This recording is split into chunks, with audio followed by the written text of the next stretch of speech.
morning, I tell my new story. That is not small story. This is new girl story. ஒரு காலத்துல ஆணும் பெண்ணும் வாழ்ந்து வந்தாங்க. அவங்களுக்கு குழந்தையே இல்லை.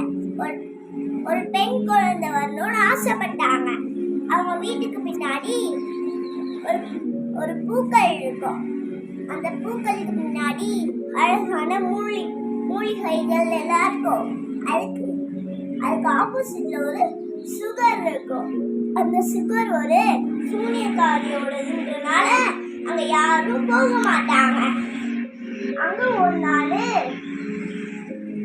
அங்க ஒரு பெண் ஜன்னல்ல எட்டி பார்த்துட்டு இருக்கும் போது அந்த மூலிகைகளை பார்த்தா. அது ரொம்ப பச்சையா நல்லா பசுமையா இருக்கிறனால அது சாப்பிடணும்னு ஆசைப்பட்டான். அப்ப அங்க வரும்போது அந்த ஆண் கிட்ட சொன்னா, அந்த செடி எனக்கு வேணும், அது சாப்பிட்டாதான் நான் மற்ற எதுவும் நான் சாப்பிடுவேன் அப்படின்னு சொல்லிச்சான்.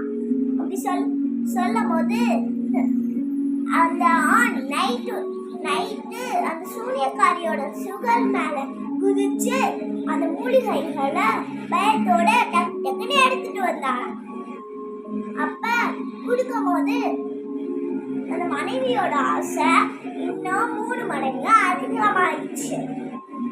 அப்ப திரும்ப ஒரு நாள் ராத்திரி அந்த ஆண் சுகர் மேல ஏறி அந்த மூலிகைகளை எடுத்துட்டு வரும்போது அந்த தடவை இது நடக்கக்கூடாது, சூனியக்காரி அங்க வந்தா. அப்ப அந்த சூனியக்காரி கேட்டா, யார் நீ? இந்த இடத்துல உனக்கு என்ன வேலை? என்னோட லெட்டஸ் பிளான்ட் திருட்ட வந்தவை நீதானா அப்படின்னு கேட்கும் போது, இல்ல என்னோட மனைவி இப்ப பிரெக்னண்டா இருக்கா, அவளோட ஆசையை நிறைவேற்ற வேண்டியது என்னோட கடமை இல்லையா? அதை சாப்பிடனா அவ இறந்துருவாளோன்னு எனக்கு தோணுச்சு அப்படின்னு சொல்லும் போது சூனியக்காரி அது கேட்ட நீ பர்மிஷன் கேட்டுக்கணும்ல அப்படின்னு கேட்கும் போது சொன்னாங்க, எங்களுக்கு நான் உங்களை கண்டாலே எனக்கு பயம், உங்ககிட்ட கேட்டா நீங்க அதுக்கு சம்மதிப்பீங்களான்னு கேட்டான். அப்ப இந்த சூனியக்காரி நீ சொல்றதுனால நான் அவனைய மன்னிச்சு விட்டுறேன் அப்படின்னு சொன்னோனே, ஆனா உனக்கு ஒரு சபதம் நான் வைக்கிறேன் அப்படின்னு சூனியக்காரி சொல்லுது. அப்ப உன் மனைவிக்கு பிறக்க போற குழந்தைய நீ எனக்காக கொடுப்பியா அப்படின்னு சொல்லும் போது கணவர் எதையும் யோசிக்காம அந்த சம்மதத்துக்கு ஒத்துக்கிட்டார். அப்ப நாட்கள் போக போக குழந்தையும் பிறந்துருச்சு. அது ஒரு பெண் குழந்தை. அப்ப அந்த சூனியக்காரி பார்த்துட்டான். அப்ப பார்க்கும்போது அந்த குழந்தைய எடுத்துட்டு போய் அங்க ஒரு டவர் மேல வச்சா. அந்த சுகர் மேல கதவும் கிடையாது, படிக்கட்டும் கிடையாது. அதுக்கு நடுவுல ஒரு சின்ன ஜன்னல் மட்டும்தான் இருக்கும். அங்கே அந்த சின்ன குழந்தைய அடைச்சு வச்சா. அப்ப அந்த குழந்தை பெருசாக அவளோட முடியும் நல்லா நீளமா வளர்ந்து வந்துச்சு. அப்ப அந்த சூனியக்காரி மேல வந்துன்னா, உன் தலைமுடியை கீழே போடுமா, நான் உன் அம்மா வந்திருக்கேன் அப்படின்னு சொல்லணுமா. அது சொன்னோடனே அந்த பெண்ணுக்கு அவளோட தலைமுடி பின்னி வச்சிருந்த தங்கம் மாதிரி இருக்குமா. அதை கீழே போட்டோடனே சூனியக்காரி அதோட உதவினால மேல வருவாளாம். ஒரு நாள் இவன் ஒன்னு யோசிச்சா, நம்ம வெளியோரத்துக்கு போனா நல்லா சன்னு எல்லாம் பார்க்கலாம்னு யோசிச்சு சூனியக்காரி கிட்ட சொன்னாராம். ஆனா அந்த சூனியக்காரி பயன்படுத்தினாலாம், வெளியே இருக்க மக்கள்லாம் ரொம்ப மோசமானவங்க, உன்னை அங்க போனா உன்னை கொன்றுவாங்கன்னு பயன்படுத்தி வச்சாலாம். அப்ப ஒரு நாள் தப்பி தவறி ஒரு ஆளு அங்க வந்தாராம். அவ பாட்டு பாடிய நேரத்தை கடிப்பாளாம். அப்ப ஒரு நாள் ஒரு மகாராஜா அங்க வந்து என்னோட படிக்கட்டு எதுன்னு தேடிக்கிட்டாங்களாம். அப்ப அந்த படிக்கட்டே கிடைக்கல. அதனால திரும்பி போயிட்டு அங்க இருந்து வரும்போதுதான் சூரியகாரி அங்க வந்து உன் தலைமுடிய கீழே போடுமா, நான் அம்மா வந்திருக்கேன்னு சொல்லும் போதுதான் இதோட படிக்கட்டான்னு மகாராஜா யோசிச்சாரு. இப்ப யோசிக்கும் போது அந்த சூனியக்காரி கீழே போகும்போது ஒரு நாள் அந்த மகாராஜா வந்து ரிபன்சல் ஓ ரிபன்சல் உன் தலைமுடிய கீழே போடு, நான் உன் அம்மா வந்திருக்கேம்மா அப்படின்னு சொன்னாங்க. அப்ப ரிபன்சல் தலைமுடிய கீழே போடும்போது அவன் பார்க்காத ஒரு ஆள் அவளுக்கு முன்னாடி வந்ததை பார்த்து பயந்துட்டான்.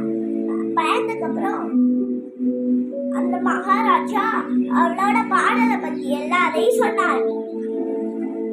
அப்ப கீழே கொஞ்சம் ஒரு நாள் சொன்னாரு, என்னை கல்யாணம் பண்ணிக்கிறியான்னு கேட்டாரு. அதுக்கு ரிபன்சல் அவளோட கைகளை கீழே வச்சா. அப்பவா நம்ம 2 பேரும் கீழே போயிடலான்னு சொல்லும் போது, நீங்க மட்டும்தான் இதுல கீழே வர முடியாதுன்னு சொல்லும் போது சொன்னாரு, நான் எப்படியாவது நாளைக்கு இந்த வழியை கண்டுபிடிச்சோன்னு கூட்டிட்டு போறேன்னு சொன்னாராம். அதுக்கப்புறம் கீழே போகும்போது அப்பதான் சூனியக்காரி வந்தாராம். அப்ப ரிபன்சல் ஓ ரிபன்சல் அவன் தலைமுடிய கீழே போடுமா, நான் அவன் அம்மா வந்திருக்கேன் அப்படின்னு திரும்ப சொல்லி அப்புறம் சூனியக்காரி சம்மந்தமே இல்லாம ரிபன்சலை தள்ளி விட்டா. நான் சொல்றதை மீறியும் நீ என்னை மதிக்காம நீ வெளியுலகத்துல சந்திச்சிருக்க அப்படின்னு சூனியக்காரி கோபத்துல அவளோட பின்னி வச்சு மாதிரி இருக்க முடிய ஒரு பெரிய சிசர் எடுத்து அதை வெட்டினதுக்கு ஒரு அடை பாலைவனத்துல அவளை கொண்டு போய்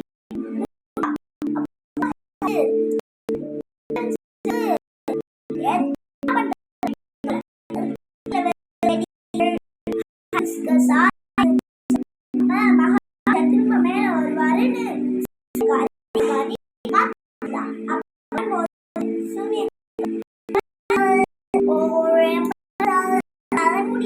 போடு அப்படின்னு சொல்லும் போது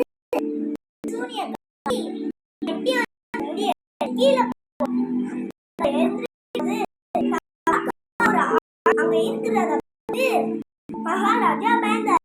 நீ நல்லா பண்ணி பெண் இல்ல அப்படின்னு சொல்லிட்டு சூரிய அப்புறம் அந்த மகாராஜா கண்ணுல ஹைபிஸ்கஸோட முள்ளு குத்தி, அதனால கண்ணு தெரியாம பக்கத்துல இருக்க காட்டுல இருக்க புள்ளெல்லாம் சாப்பிட்டு இருந்தாரு. அப்ப அப்படியே எல்லாரையும் யோசிச்சு கடைசியில பாலைவனத்துக்கே வந்துட்டாரு. பாலைவனத்துக்கு வந்ததுக்கு அப்புறம் அவர் கேட்ட நல்ல பாடலை திரும்ப கேட்டாரு. அப்படி கேட்கும் போது திரும்ப போனோடனே ரிபன்சல் நீ இங்கதான் இருக்கியா அப்படின்னு கேட்கும் போது சொன்னாங்க. அப்படின்னு சொல்லிட்டு அவள் கீழே உட்காந்து இந்த மாதிரி அழுது அப்படியே அவளோட கண்ணில் பட்டு மகாராஜா கண்களை திறந்தாரு. அப்ப திறக்கும் போது அப்படியே குதிரை சவாரி பண்ணிட்டு திரும்ப அந்த ஊருக்கு போயிட்டு அவங்க சமாதானத்துக்கு எல்லாத்தையும் காமிச்சு அவங்கெல்லாம் புரிஞ்சுக்கிட்டாங்க. இதான் சூனியக்காரி திருடிட்டு போன அழகான மகாராணியான்னு கேட்டான். ஆமான்னு சொல்லிட்டு திரும்ப அவங்க உண்மையான அப்பா அம்மாட்ட ரிபன்சலை போய் ஒப்படைச்சாங்க. நன்றி. இந்த கதை இன்ட்ரெஸ்டிங்காக இருந்துச்சுன்னா லைக் அண்ட் சப்ஸ்கிரைப் பண்ணுங்க.